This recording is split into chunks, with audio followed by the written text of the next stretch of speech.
네, 만나게 해서 반갑습니다. 네. 네, 또 3월에 또 얼굴도 있는 것 같고, 또 못 보는 얼굴도 있는 것 같고, 그런 것 같습니다. 저희 교회는 이렇게 인사를 제일 많이 하거든요. 우리 옆에 있는 분과 한번 더 인사할 때, 함께 예배하면 기쁨입니다. 좀 이렇게 한번 인사해줬으면 좋겠습니다. 함께 예배하면 기쁨입니다. 네. 네. 저희가 함께 이렇게 예배할 수 있는 건 너무 감사한 것 같습니다. 네. 사실 저는 지금 휴가예요. 이번 주가 지금 휴가 기간이어서 왔는데, 아까 변호사님 미안한 이유는 그것 때문이죠. 제가 휴가인데, 설교시켜갖고, 왔는데, 제가 아마 다른 교회였으면, 제가 이번 주 안에 좀, 쉼을 갖고 싶다 이렇게 했을 텐데, 저도 개척을 한 목사로서, 개척교회를 너무 사랑하는 마음들도 있기 때문에, 그래도 변호사님이 이런 기회 주셨을 때, 함께 좀 말씀을 나누면 좋겠다. 처음에는 원래 안 하겠다고 했다가 제가 다시 목사님 저희가 같이 예배하면서 말씀 나누겠습니다 라고 해서 말씀 나누게 됐습니다. 저희는 사실 어제 저희 교회 청년이 부산에 있는 자매랑 결혼을 했어요. 그래서 어제 그 결혼식이 있어서 저희 교회에서 한 70명 정도가 그 결혼식에 같이 참여를 내려왔어요. 또 한 3분의 1 정도 식구 정도가 같이 내려왔다가 일부는 이제 버스 올라가고 또 일부는 저기 남아있고, 가능한 이유는 저희 작년부터 1년에 한 번 흩어지는 예배라고 드려요. 오늘 저희 양주에 있는 저희 교회에는 아무도 없어요. 저희 오늘 흩어지는 예배, 모든 교인이 다른 교회 가서 예배 드리는 날이에요. 그래서 오늘 여기 부산에 남아서 예배하는 식구들도 있고, 양주 올라가서 양주 근처에서 가서 예배하는 식구들도 있고, 갑자기 웅성웅성 우리도 했으면 좋겠다 이런 분위기가 좀 느껴지는데, 네, 저희도 7년 차에 시작한 건데 뭐 고민해보시겠죠. 근데 저희는 어쨌든 그렇게 해서 작년부터 살고 있어서 저도 오늘 흩어진 예배 주간에 또 함께 몇몇 우리 친구들과 함께 이곳에서 이렇게 예배하게 됐습니다. 제가 있는 그 양주는 아마 여러분 잘 모르실걸요? 네, 양주. 네, 양주는 어디 있냐면요. 거의 북한 바로 밑에 있어요. 네, 네. 그래서 저희가 의정부 들어보시죠? 의정부보다도 위에 있어요. 네, 그러니까 정말 저희 좀만 더 올라가면 이제 거의 지금 우리 남한의 최북단에서 지금 최남단으로, 네, 저희는 거의 5시간 동안 이렇게 운전해서 이렇게 왔는데요. 거기서 저는 사김의 교회라는 교회를 목회하고 있습니다. 제가 배상희 목사님과 2013년 정도에 같이 이제 공부할 때 만나게 됐는데, 교단도 다르고 성교육의 목사거든요. 또 저보다 형님이시지만 너무나 좋고 또 유쾌한 분이잖아요. 그래서 그 사람됨에 반해서 지금도 그 이후로 진한 교제를 나누고 있습니다. 제가 조금 더 빨리 개척을 하게 돼서 그래도 담임 목회로서 조금 선배로서 그래도 이렇게 고민을 같이 나누면서 또 이야기를 나누고 함께 나아가고 있습니다. 오늘도 그렇고 저희가 지난 3월에 왔을 때도 그렇고 아니하고 이 교회에서 예배할 때 너무 우리의 처음이 생각난다. 이 교회의 모습이 너무 우리가 처음 예배했던 첫 해, 두 해, 그때 모습이 떠오른다라고 했는데, 그래서 더 사랑하는 마음을 갖고 오늘 말씀 나눌 수 있을 것 같습니다. 저는 2016년까지 약 9년 동안 이제 부교육자로서 다른 교회에서 전도사, 부목사, 사역을 배우는 시간을 가졌습니다. 제가 뭐 그리 대단한 사람도 아니었기 때문에 부교육자를 우리가 다른 교회 갈 때도 이력서를 똑같이 쓰거든요. 그래도 저 이 교회 가고 싶습니다. 공고 보고 이력서 지원하는데 한 번도 제가 1순위로 원하는 곳에 가보지 못했어요. 다 떨어지는 거예요. 난 여기 가고 싶은데 밀려서 그래서 안 돼서 사선책으로 가게 된 교회들을 경험하고 사역하게 되는데, 그런 교회들이 대부분 다 어떤 아픔들이 있거나 혹은 흔히 말 깨어져 있거나 분열해 있거나 혹은 제가 혼자서 너무 과도한 사역을 맡아서 해야 하는 그런 곳이었어요. 한 4교회 정도에서 그렇게 부교육자 사역을 했는데요. 그 9년의 부교육자 생활하면서 경험한 저희 꼭 필요한 소중한 것들도 있지만 또 그 안에서 발견한 한계도 굉장히 많이 느꼈습니다. 2016년까지 이제 사역을 하고 다시 고민하는 그 길에 서게 된 것입니다. 제가 그때 만으로 한 33 정도였는데요. 저도 이제 어쨌든 9년의 사역 거치면서 초보 목회자가 아니라 이제 목회도 교회는 이런 것 같아, 이런 생각이 명확해진 상황이었기 때문에 그때가 되니까 사역에 대해서 고민이 더 커져 있었어요. 이제 어디로 또 이력서를 또 넣어야 되나? 내가 또 그 교회에 가서 그 교회가 추구하는 방향에 맞춰서 잘 갈 수 있을까? 이런 고민을 하고 있을 때 모교회에서 제안이 왔었어요. 그래서 모교회에서 후임으로 들어와라. 수락하면 거기로 들어가서 후임 사역을 준비해야 되는 상황이었어요. 근데 모교에 제가 가지 못했던 가장 결정적인 이유는 모교의 담임 목사님이 저희 아버지였어요. 아버지가 개척하고 아버지가 목회하고 계신 교회에서 제가 자라는 교회에서 그런 제안이 들어왔었어요. 제가 25살쯤에 이미 하나님 앞에서 약속한 것이 하나 있었거든요. 그게 뭐냐면 나는 아버지가 개척하시고 목회하시는 그 교회에 대한 어떠한 권리를 주장하고 싶은 마음도 다 내려놓겠다. 나는 그냥 그 약속이었어요. 되게 웃기죠? 누가 25살인 저한테 뭐, 야, 이 교회는 나중에 너에게 위임될 거야. 뭐 이런 걸 한 것도 아닌데, 제 안에서는 내심 잘하면서 계속 그 마음이 좀 이렇게 있었던 것 같아요. 그래서, 나는 아니야지만, 내가 이걸 하나님께 서약하지 않으면, 내가 나중에, 갈 데가 없어지고, 그러면 어쩔 수 없이 가겠다. 그래서 제 안에 25살 이미, 내가 이것을 마지막 나의 보루로 두고 있으면, 내가 내 삶에서 하나님을 의지하지 않겠다라는 마음이 있어서 뭐 기특한 것인지 철이 없던 것인지 25살에 저에게 그런 찾아왔기 때문에 거절하고 또 약속했던 그대로 또 진짜 그런 제안이 왔을 때 거의 제가 거절하게 됐습니다. 그러니까 아버지가 사실은 너 되게 기특하다는 게 아니라 굉장히 어이없어 하셨어요. 그러니까 이 정도 교회면 오라고 하면 감사한 걸로 하고 와야지. 예, 알겠으면 와야지. 네가 뭐 가진 게 있고 네가 뭐 재주가 있다고 안 온다 그래. 약간 이런 실제 반응이었어요. 그래서 저한테 묻더라고요. 그럼 너 이제 뭐 할 건데? 너 부교육자 힘들다며 싫다며 그럼 뭐 할 건데? 그래서 개척하겠습니다. 그래서 개척을 준비하게 됐습니다. 2016년 8월 무렵에 개척에 대해서 나 이제 개척을 해야겠다. 2016년 사실 6월까지 부교육자 사역을 6월에 그만두게 됐는데 그때까지 단 한 번도 개척하겠다는 마음이 없었거든요. 근데 그 한 2달 정도 사이에 제가 개척을 해야겠다라는 마음을 내가 더 이상 다른 교회에서 부교육자 사역하기보다는 개척해야겠다는 마음을 갖게 됐어요. 진지한 고민을 시작하게 됐습니다. 우선 제가 그때까지는 늘 이런 마음이 있었거든요. 한국에는 교회가 너무 많아. 그래서 굳이 나까지 여기서 교회를 개척할 필요는 없는 것 같아. 그런데 제가 9년의 시간이 지나면서 왜 달라졌냐면 그 부교육자 사역하는 동안 느꼈던 것은 이렇게 교회가 많은데 그런 교회 중에서 더 이상 다닐 수 없어서 고민하는 사람이 참 많다는 것을 많이 보게 된 거였어요.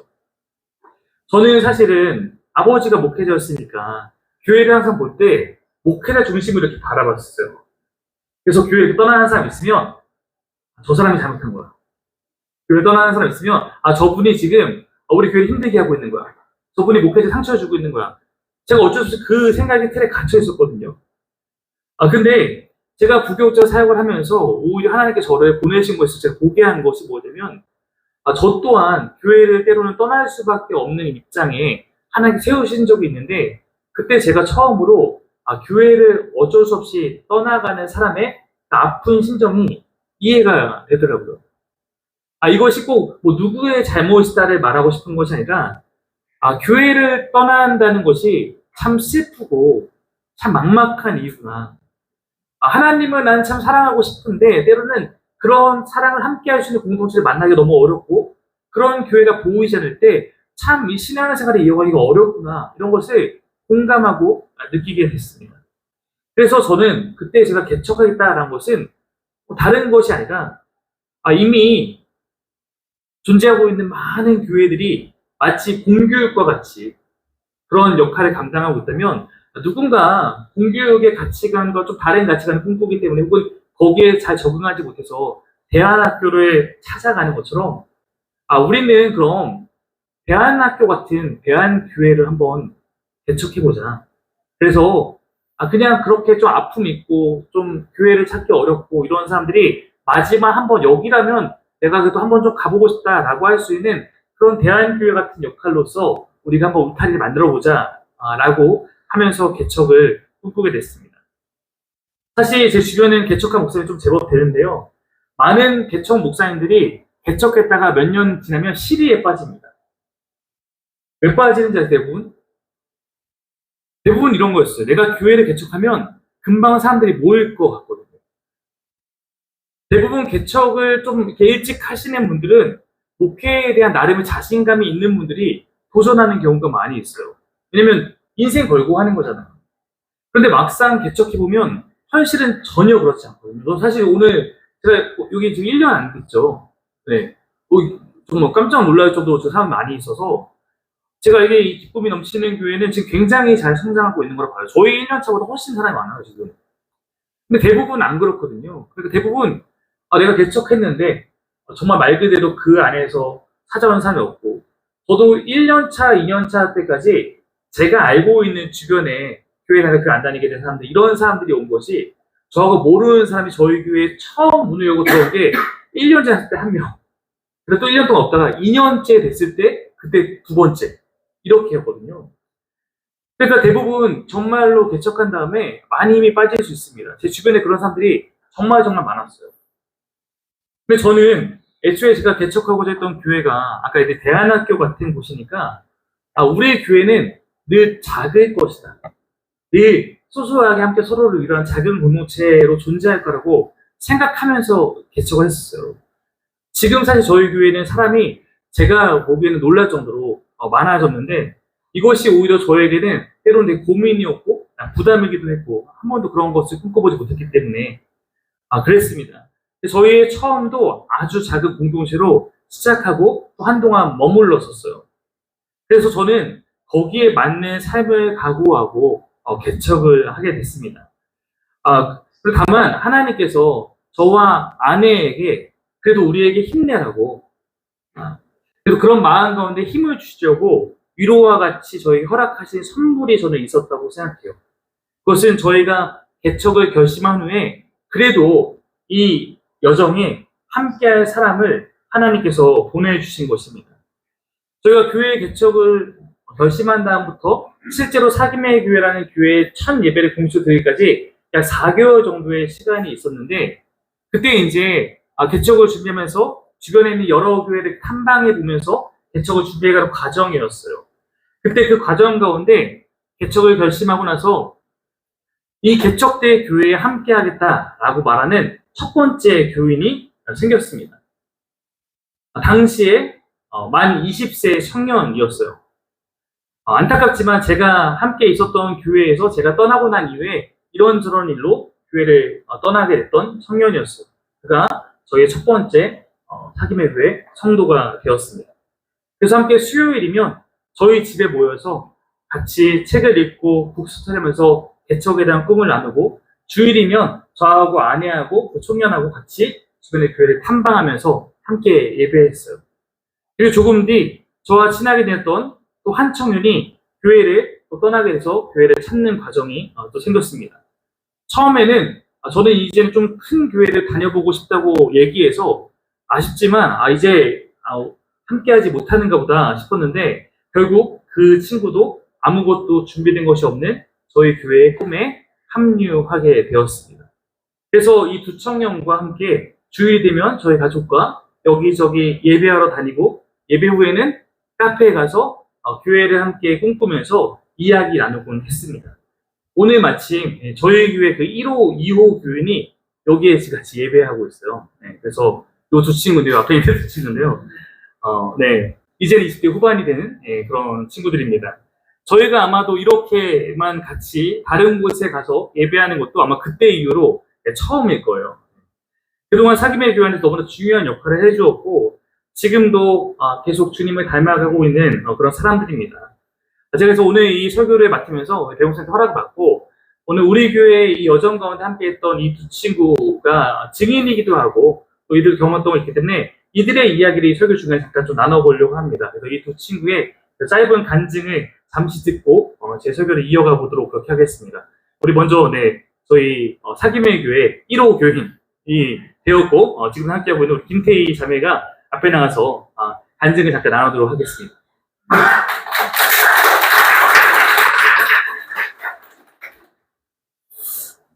너무 떨리네요. 안녕하세요.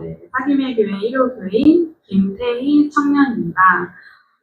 이런 느낌의 간증문은 처음 써보는 것 같아서 상당히 어색하고 부끄럽기도 하네요. 하지만 오늘 이 자리에서 이렇게 제가 이야기를 나눌 수 있다는 것이 하나님께 참 감사한 일입니다. 목사님께서 개척하신다고 하셨을 때 저처럼 상처받고 교회를 떠난 성도들이 새로운 꿈을 꿀 수 있는 공동체를 세운다는 일에 함께하고 싶었어요. 그렇게 1호 교인이 되겠다고 약속했습니다. 그때 당시 무슨 믿음인지는 모르겠지만 우리가 정말 이 시대에 없는 멋진 교회를 세워나갈 수 있을 것 같은 기대가 넘쳤습니다. 우리의 첫 예배 장소는 섬유지원센터라는 곳의 회의실에 주일에 잠시 빌려서 예배하는 곳이었습니다. 복도에 어린이 텐트를 설치하여서 유아실을 해결하기도 했습니다. 우리에게 건물이 없어도 마냥 감사하고 좋았습니다. 시간이 흘러 작은 상가를 구하게 되었고 그곳에서 정식으로 사김의 교회를 시작할 수 있게 되었습니다. 3년 정도의 시간이 지나면서 점차 성도들이 모이기 시작했습니다. 그래서 지금의 예배 장소로 교회를 이전하게 되었습니다. 처음에는 교회가 커지고 교인들이 많아지면 좋을 것 같다는 마음도 있었어요.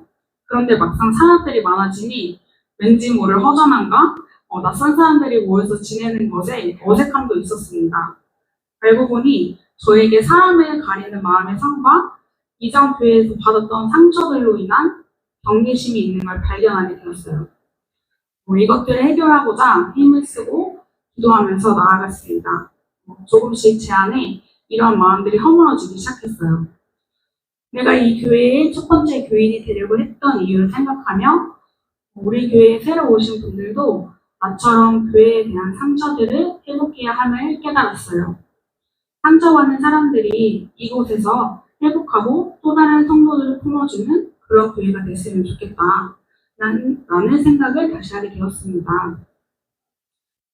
사기의 교회의 모든 순간을 함께 해오면서 지난 7년간 저에게 마음 아픈 순간들도 있었습니다. 목사님과 사모님에 대한 오해나 교회의 방향성에 대해서도 오해하며 이야기하는 사람들도 있었습니다. 그럴 때일수록 저는 저의 자리를 굳건하게 지키고 목사님과 사모님을 위로하며 기도했어요. 오해가 잘 풀려서 이해로 바뀌어가길 바라며 성도들이 흔들리지 않도록 도와주고 옆에서 지켜주고자 힘썼어요. 그러면서 교회라는 곳이 내가 원하는 사람, 내가 좋아하는 사람들로만 채워지지 않는구나 라는 걸 경험하게 되었어요. 그런데 나에게 맞는 사람들로만 채워진다면 그것은 하나님이 만든 교회가 아니겠지 라는 생각도 들었습니다. 처음 개척했을 때 우리가 꿈꿨던 교회의 모습이 하나님이 주인이 교회였던 걸 기억해요.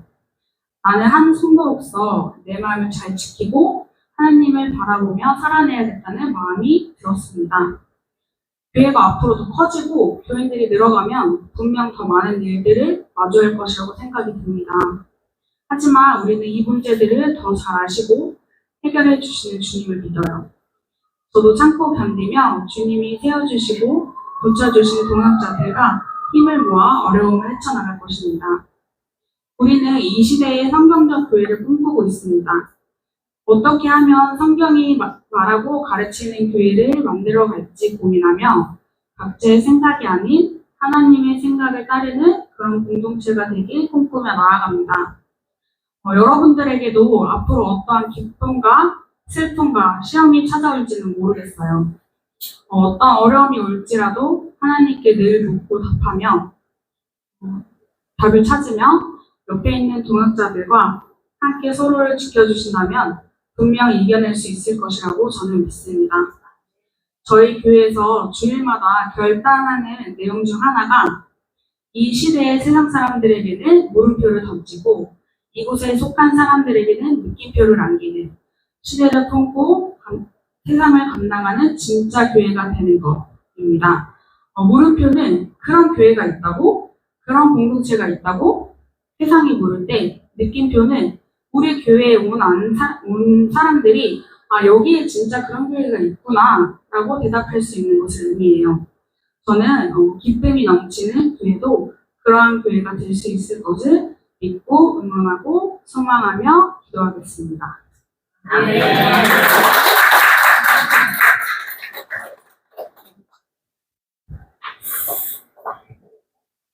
안녕하세요. 저는 사계회교회 2호 교인 김다은 자매입니다.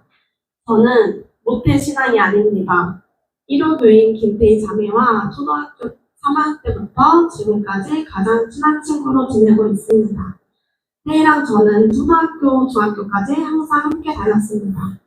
제가 고등학교를 타 지역으로 가게 되었고, 원래 태희는 다른 학교에 갈 예정이었는데 원서 마감 직전에 저희 학교로 오겠다고 하는 거예요.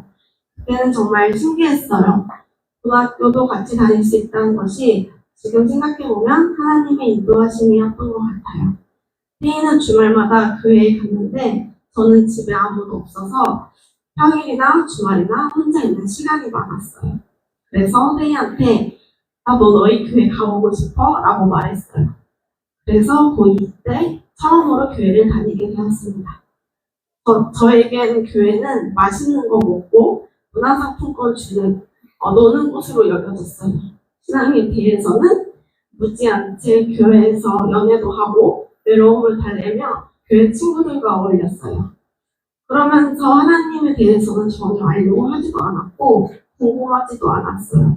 그러다가 고3 겨울방학 때 강정규 목사님이 교회에 오시게 되었고 청년부에 올라가면서 함께 생활하게 되었어요.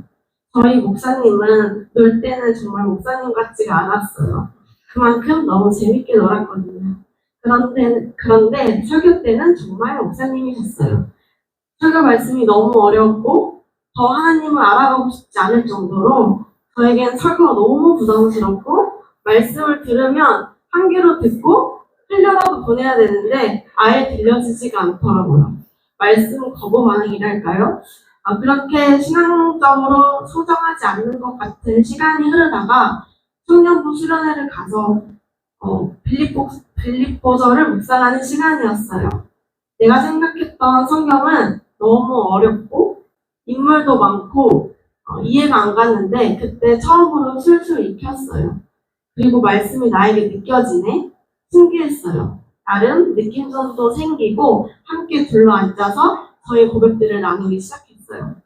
그러면서 말씀에 대해 거부하려는 점차 사라지게 되었죠. 저는 막 목사님이랑 친한 사이는 아니었는데 태희가 목사님과 함께 단기 선교를 갔다 온 후에 매우 친해져 있었어요. 저는 태희랑 친하니까 늘 붙어 다니니까 자연스럽게 목사님과도 친해지게 되었습니다. 저는 어렸을 때부터 상처가 있어서 정을 쉽게 주지 못하는 편이었어요. 그런데 목사님이 좋아지고 아빠 같은 든든함을 갖게 되었어요. 목사님을 믿을 만한 사람 같았어요. 열정이 너무 가득 차 있었고 저 사람은 진짜를 말하고 있는 것 같았어요. 정말 예수님 제자같이 보였고 성경에 대해 진심인 사람처럼 보였거든요. 그런데 그렇게 친해지고 의지한 지 얼마 안 되었는데 목사님이 태희와 제가 다니는 직장 앞으로 오셔서 중요한 이야기를 해야 할 것 같다고 했어요. 목사님이 교회를 떠나게 되었다고 말씀하시더라고요. 정말 많이 울었어요. 헤어짐은 너무 싫었어요. 두 목사님은 개척을 준비하게 되었고 태희는 벌써 1호 교인으로 함께 하겠다는 거예요. 그래서 저는 또 태희 덕분에 얼떨결에 사귐의 교회 2호 교인이 되었어요. 마치 태희와 목사님과 오래전부터 계획했던 것처럼 다시 만나게 되었어요. 하나님이 생각했던 그 스케치북 안에 있는 것이겠죠. 그렇게 사귐의 교회를 만나게 되었고 태희와 목사님 가정이 함께였기에 꾸준히 신앙의 길을 걸어갈 수 있었던 것 같아요. 온전하신 하나님의 선한 인도하심이었겠죠. 그런데 그로부터 몇 년이 지나도 다시 제 신앙이 자라지 않는 것 같았어요. 내가 과연 하나님을 알 수 있을까? 나 나름 교회를 오래 다닌 것 같은데 왜 하나님을 모르지? 하는 불편한 마음이 생겼습니다. 그러다가 교회에 풍성한 삶이라는 양육 시스템이 생겼고 사모님과 기초 가정을 하게 되었어요. 그 시간을 통해서 저는 진짜 하나님을 조금씩 알게 되었어요. 저는 제 자신을 사랑하지 않았거든요. 어렸을 때 부모님이 이혼하시면서 외로운 게 늘 일상이었고 참된 기쁨과 행복이 저에게는 채워지지 않고 있었다는 것을 잘 몰랐어요. 저는 상처가 쌓이다 보니까 상처가 너무 가득해서 무감각해졌고 나중에는 상처를 받아도 아무렇지 않게 되더라고요. 저의 진짜 속마음을 나누기도 싫었어요. 왜냐하면 어차피 해결되지 않을 거고 교회 사람이든 친구든 다 남이라고 생각했거든요. 저를 돌아보거나 살펴보는 것도 싫었어요. 상처를 외면하는 게 마음이 편했거든요. 이랬던 제가 풍성한 삶의 초대가 계기가 되어 하나님을 찾기 시작했어요. 하나님을 찾다 보니 말씀이 들리기 시작했고 복음 안에서 저 자신도 사랑하기 시작했습니다. 저희 교회 소그룹 모임을 팸이라고 부르는데 그 모임에서도 솔직하게 나누려고 애썼어요. 그러면서 그 안에서 위로도 받고 공동체가 주는 기쁨도 많이 알아가게 되었어요. 또 남편과 주일마다 예배 후 말씀을 나누기 시작했고 또 일을 할 때나 산책할 때나 하나님을 귀찮게 부르기도 하고 늘 하나님을 찾고 소통하려고 노력하기 시작했습니다. 저는 이제 하나님을 알게 되었고 평안한 하루를 살아가며 하나님께 감사하곤 해요. 물론 힘든 일도 있죠. 그래도 저의 방법으로 해결하기보단 정말 기도로 나아가고 설교 말씀을 들으며 제 생각을 많이 바꾸기도 해요. 상처가 많은 환경 속에서 오랜 생활 살았지만 이 환경으로 인해서 하나님을 더 의지하고 찾게 되었던 것 같아요. 그래서 저는 이제 제 삶에 있었던 고난을 통해 참된 회복을 경험하게 하신 주님을 믿고 자랑할 수 있게 되었어요. 저는 이제 확신해요. 하나님은 제 삶에 항상 함께 하십니다. 이 세상 무엇보다도 누구보다도 나를 더 사랑하느냐고 물으시는 주님 앞에 반대히 제가 주님을 사랑한다고 고백할 수 있는 믿음이 선명해졌습니다. 제가 경험한 하나님은 질투도 많으시지만 자존심도 없으시고 너무 섬세하신 분입니다. 전형적인 사랑꾼 스타일이라고 제가 감히 말할 수 있어요. 여러분들도 저희를 너무 사랑하시며 함께 하시는 하나님 나라에서 주님과 풍성한 교제 나누며 살아가길 소망합니다. 들어주셔서 감사합니다.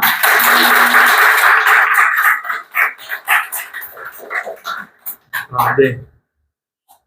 제가 오늘 이 두 친구의 이야기 좀 나누고 싶었던 이유는, 저희가, 어떻게 보면 교회 안에서 아까 했듯이 상처받고 떠날 수밖에 없고 여러 가지 그런 마음 속에서 모여서 그냥 서로를 잘 위로하고 하나님 바라보고 살아갔는데, 그런 사람들 더 많이 만나게 됐고, 또 함께 같이 더 위로하고, 그러면서 저도 변하고, 이들도 변해가고, 그냥 그렇게 흘러왔다. 그리고 지금도 그렇게 살아가고 있다. 라는 것들을 좀, 함께 고백하고 싶기 때문에 그랬습니다. 너무 평범한 이 두 친구가 저와 제 아내의 인생에서 너무 소중한 사람이 되었습니다. 저는 이들이 있어서 목회의 어려운 순간들도 이겨낼 수 있었다고 생각하기 때문입니다. 처음에 이 두 친구를 만났을 때는 이들이 처한 삶의 환경이 둘 다 너무 좋지 않았기 때문에 내가 이 교회에서 사실 교회에서 가장 아웃사이더들이었거든요. 그래갖고 이 두 친구의 영적인 어떤 보호자 또 삶의 조력자가 되어서 좀 이들을 돕자, 잘 보호해주자 라는 마음을 먹게 되는데, 그런데 가만히 시간을 돌이켜서 보니까 오히려 하나님께서 이들을 통해서 사김의 교회의 첫 여정에 용기를 주시고 중간중간에 저희가 지쳐 설 때마다 지켜주셨다는 생각을 하고 있습니다. 사실 저희 교회 처음 시작이 들려졌지만 하나님에 대한 열정이 가득하게 모여서 막 정말 뜨겁게 기도하면서 우리가 이런 교회를 세우자 막 이렇게 했던 것이 아니었어요. 다 상처받고 약하고 교회에 대한 소망이 없어지는 그런 상태였어요. 그냥 우리는 모여서 기존 교회의 막 복잡한 것들 하나도 신경 안 쓰고 하나님만 진실하게 예배하며 서로 같이 살아가 보자라는 마음으로 사김의 교회는 시작됐습니다. 가뜩이나 우리가 사람도 얼마 없는데 사실 이 두 친구는 한참 동안은 주일에도 출근해야 되는 직장을 다니기도 해서 좀 저에게도 좀 이렇게 기다려주는 시간도 필요했고 뭔가 막 드라마틱하게 신앙이 성장한 것이 아니었어요. 초기에는 주일 지키는 것부터 잘 가르쳐야 되는 상황도 있었습니다. 어찌 보면 사람이라는 것이 다 그래도 나에게 주어지고 가진 것에 감사하기도 하지만 우리의 좁은 마음은 종종 그렇지 못하잖아요. 저도 개척했을 때 아까 이들을 선물에 표현하지만 그래도 제가 또 다른 개척자들에 비해서 없는 것이 너무 많이 보이는 거예요. 누군가는 제 주변에 같이 개척했는데 비싼 시기에 지원을 잘 받아서 이미 근사한 예배당을 딱 세팅해서 이렇게 시작하기도 하고, 누구는 분립개척이라고 해서 적지 않은 사람을 데리고 시작하는 교회도 있잖아요. 인간에게는 모두 자기에게 주어진 것보다 없는 것을 굳이 막 찾아서 그걸 보고 괴로워하고 비교하고 힘들어하는 것 같아요. 어쩌면 제 마음 안에도 그런 마음이 아예 없지는 않았던 것 같습니다. 그래도 그럴 때만 제가 제 마음에 그런 생각이 들으면 가장 많이 떠올렸던 것은 비전의 사람이라는 책에 나오는 나가노 목사님의 이야기입니다. 그 나가노 목사님 어떤 분이냐면 일본 분인데 한 젊은 목사님에게 개척하라는 마음을 주셔서 그분이 시골에 가서 개척을 합니다. 천막 교회를 개척하고 이분은 무려 5년 동안 사역했는데 성도가 한 명도 안 왔어요. 근데 5년 만에 첫 성도가 그 교회에 천막을 열고 들어옵니다. 근데 이 청년은 심한 중병, 당시만 해도 전염병이라고 알려져 있던 그 질병을 앓고 있었어요. 첫 번째 성도가 왔으니까 목사님이 얼마나 좋겠습니까? 귀하게 식사를 막 대접했는데 그 청년이 목사님과 처음 식사하는 그 자리에서 식사하다가 도중에 각혈을 합니다. 피를 토했어요. 사실은 이 청년이 그 자리에 피를 토한 것은 의도적이었어요. 왜냐면 자신이 전염병에 옮기는 사람이라고 이미 찾아갔던 여러 교회에서 배척당했기 때문에 그래도 여기에 신실하게 성도 한 명도 안 와도 5년 동안 자리를 지키는 목회하는 목사가 있다라고 해서 찾아왔는데 시간 어차피 보내봤자 의미 없으니까 이 목사님이 어떤 분이지 첫 자리에서 내가 피를 토한 다음에 이 교회가 나를 배척하면 나 너 교회 가지 않는다. 그래서 나가는 목사님 부부가 그 청년의 피 토한 것을 아무렇지도 않게 닦아주며 오히려 그 청년의 지극정성으로 돌보기 시작합니다. 그 청년은 그 목사님의 사랑으로 회복되고 자라갑니다. 이 청년이 자라서 가가와 도요이코라고 훗날 일본 기독교계에 빛나는, 더 나아가 중국에까지 널리 영향을 미친 그런 목사가 됩니다. 그에 대한 일화, 미담이 너무 많고 그가 정말로 낮은 자리에서 어떻게 저렇게 섬기시라고 하는 모습으로 그는 섬기는 진짜 목사가 됐어요. 사람들이 누군가 그 가가와 도요이코 목사님에게 당신 어떻게 그렇게 삽니까? 라고 하면 항상 그는 이렇게 대답했습니다. 저는 제가 받은 대로 할 뿐입니다. 나가는 목사님의 사랑이 가가와 도요이코를 낳았고 그를 통해 더 널리 사랑이 흘러갔다는 이야기였어요. 제가 저희 사김의 교회에서도 첫 번째 개척 예배 천일했을 때 이 나가는 목사님 이야기 나누며 설교했습니다. 그리고 그 첫 번째 설교의 마무리가 이랬습니다. 만약 지금 제가 개척 천일을 이렇게 드리고 있는데 많은 사람이 묻습니다. 넌 비전이 뭐니? 이 사김의 교회는 꿈이 뭐냐? 라고 물어보신다면 저는 시종일관 동일한 대답을 해왔고 지금도 그렇게 대답하고 싶습니다. 한번 여러분 한번 물어보시겠습니까? 당신의 꿈이 뭡니까? 한번 물어보세요. 당신의 꿈이 뭡니까? 저희 사기배의 첫 예배라고 생각하고 물어본 겁니다. 제가 이렇게 대답했습니다. 지금 함께 예배하는 사람과 10년이 지난 후에도 함께 예배하는 것. 이게 저희 교회의 꿈이었어요. 너무 소박할 수 있죠.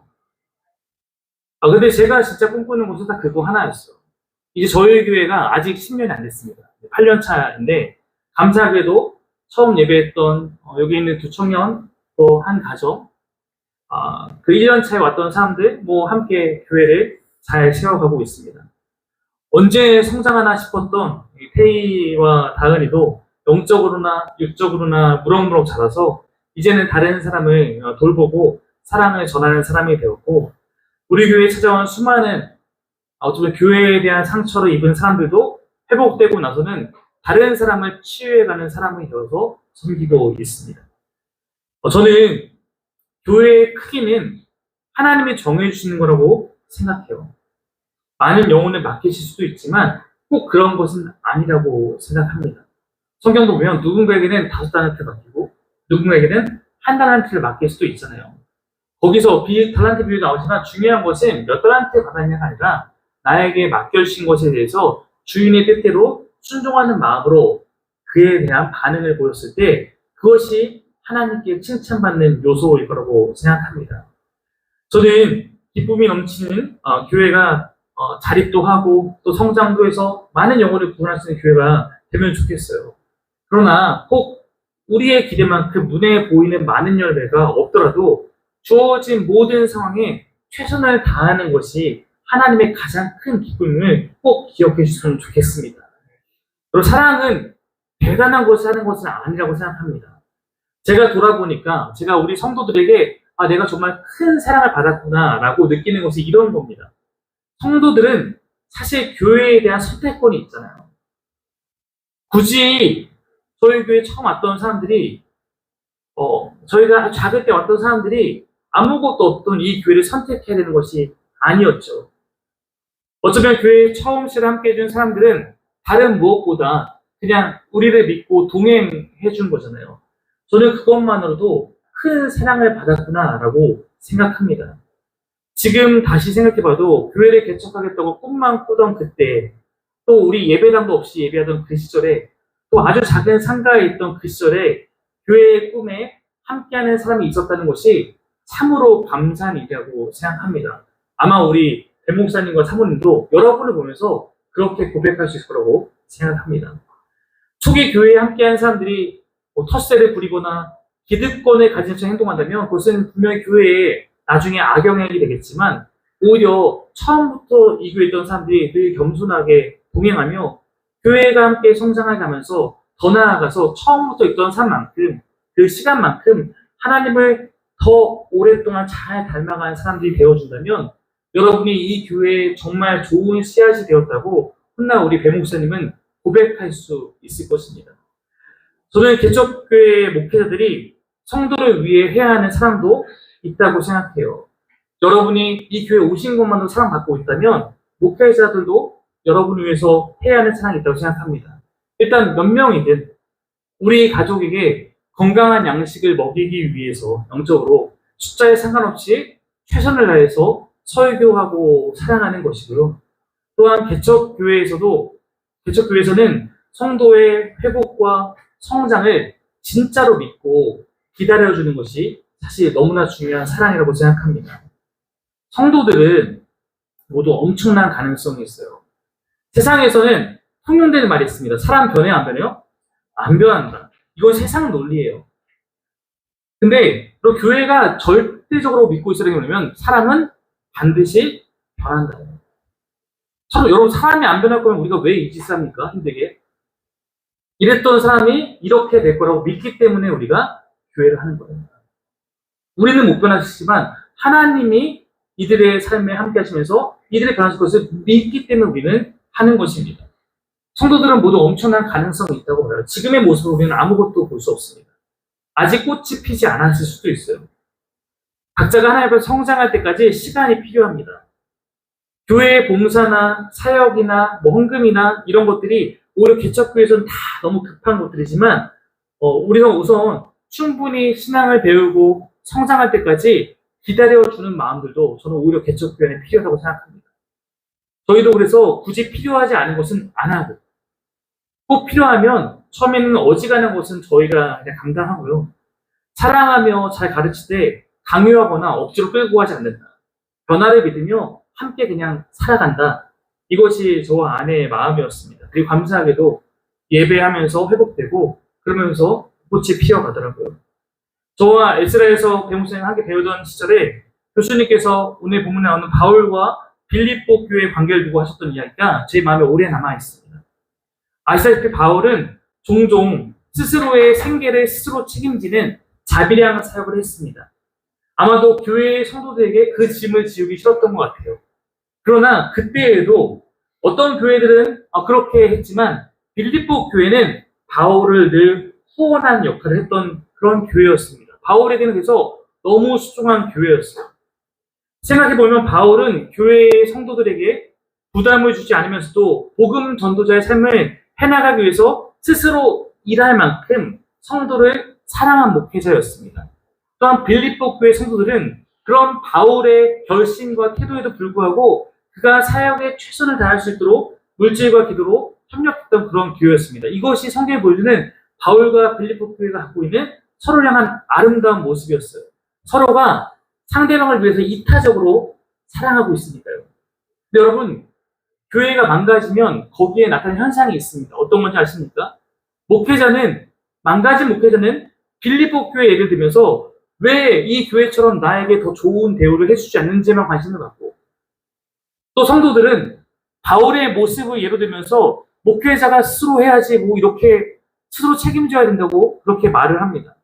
자기 중심적이고 이기적인 생각을 하는 것입니다. 그러면서도 성경 봐, 이게 성경적인 곳이야 말하기 쉽습니다.